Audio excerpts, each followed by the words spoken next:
નમસ્કાર, જાંબુઘોડા લાઈવમાં આપનું હાર્દિક સ્વાગત છે। હવે જોઈએ આજના મુખ્ય સમાચાર।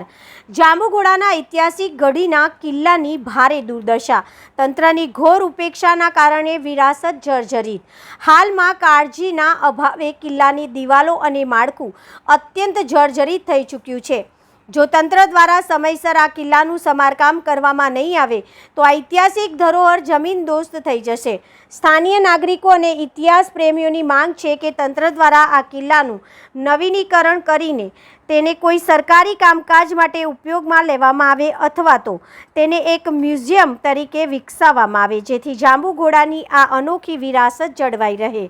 જાંબુઘોડાનું મુખ્ય આકર્ષણ અને ગૌરવશાળી ઇતિહાસનો સાક્ષી એવો ગઢીનો કિલ્લો આજે તંત્રની ઘોર ઉપેક્ષાના કારણે પોતાની અસ્તિત્વની લડાઈ લડી રહ્યો છે।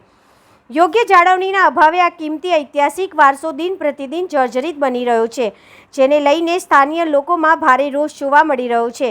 લોકચર્ચા અને ઇતિહાસ તેમજ રાજ પરિવાર પાસેથી જાણવા મળ્યા મુજબ પંચમહાલ જિલ્લાનું નામ એ ઐતિહાસિક ધરોહરમાંનું પંચમહાલ પૈકી જાંબુઘોડા મહાલ સ્ટેટનો સમાવેશ થતો હતો। આ સ્ટેટના પૂર્વ માજી રાજવીઓના રાજવહીવટ માટે ગઢીના કિલ્લાનું નિર્માણ અંદાજિત વર્ષ 1835થી 1837ના સમયગાળામાં આ દરમિયાન કરવામાં આવ્યું હોવાનું જાણવા મળ્યું છે।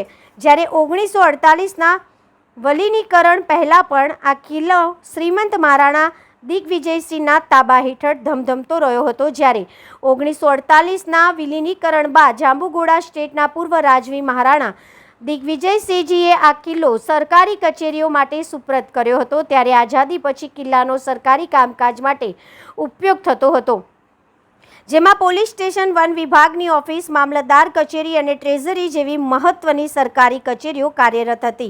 આ ઉપરાંત વર્ષ 2004 દરમિયાન ગુજરાત પોલીસ આવાસ નિગમ દ્વારા નવા પોલીસ સ્ટેશન અને ક્વાર્ટરનું નિર્માણ થતાં પોલીસ સ્ટેશન નવા પોલીસ સ્ટેશનમાં ખસેડવામાં આવ્યું હતું। સાથે સાથે અન્ય કચેરીઓ પણ સમયાંતરે અન્ય સ્થળે સ્થળાંતર થઈ હતી।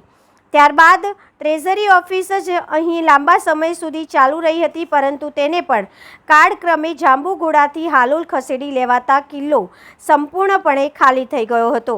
તમામ સરકારી દફતરો બંધ થતાં જ આ ઐતિહાસિક કિલ્લાની દુર્દશા શરૂ થઈ ગઈ હતી। જાંબુઘોડા લાઈવ, રમજાન દિવાન।